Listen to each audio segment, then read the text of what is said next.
पटना जिला के अभयपुर गांव में एक किसान रहता था।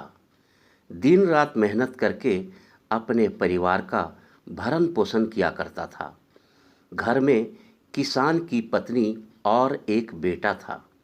किसान का एक ही सपना था कि वो अपने बेटे को पढ़ा लिखाकर काबिल इंजीनियर बनाएगा ताकि गांव का भला हो सके।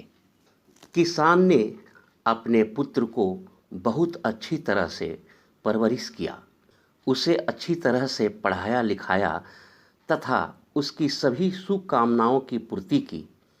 भविष्य में किसान का सपना एक दिन पूरा हुआ।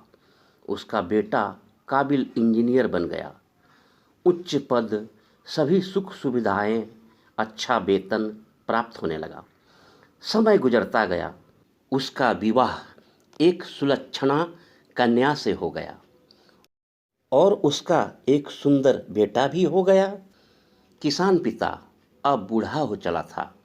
एक दिन किसान पिता को पुत्र से मिलने की इच्छा हुई और वो अपने पुत्र से मिलने उसके ऑफिस में गया। वहाँ उसने देखा कि उसका पुत्र एक शानदार ऑफिस का अधिकारी बना हुआ है। उसके ऑफिस में सैकड़ों कर्मचारी उसके अधीन कार्य कर रहे हैं। ये सब देखकर पिता का सीना गर्व से फूल गया।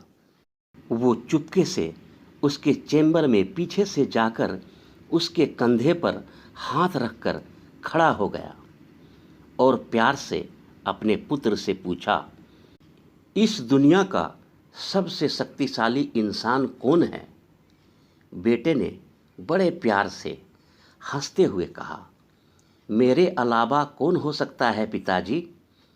पिता को इस जवाब की आशा नहीं थी।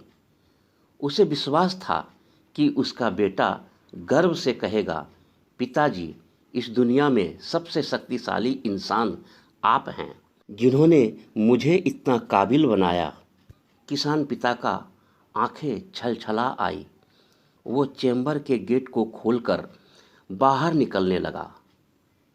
एक बार उन्होंने पीछे मुड़कर पुनः बेटे से फिर पूछा, बताओ, इस दुनिया का सबसे शक्तिशाली इंसान कौन है? पुत्र ने इस बार कहा, पिताजी, आप हैं इस दुनिया के सबसे शक्तिशाली इंसान। पिता सुनकर आश्चर्यचकित हो गए और उन्होंने कहा, अभी तो तुम अपने आप को दुनिया का सबसे शक्तिशाली इंसान बता रहे थे, अब तुम मुझे बता रहे हो? पुत्र ने हंसते हुए अपने पास बिठाते हुए कहा, पिताजी, उस वक्त आपका हाथ मेरे कांधे पर था। जिस पुत्र के कांधे पर या सिर पर पिता का हाथ हो, वो पुत्र दुनिया का सबसे शक्तिशाली इंसान ही होगा ना पिताजी, बोलिए। पिताजी की आंखें भर आई। उन्होंने अपने पुत्र को कसकर गले लग लिया। ये सच है, जिसके कंधे पर या सिर पर पिता का हाथ होता है, वो इस दुनिया का सबसे शक्तिशाली इंसान होता है। कहानी कैसी लगी नीचे कमेंट बॉक्स में अपना कमेंट लिखकर अवश्य बतलाइएगा।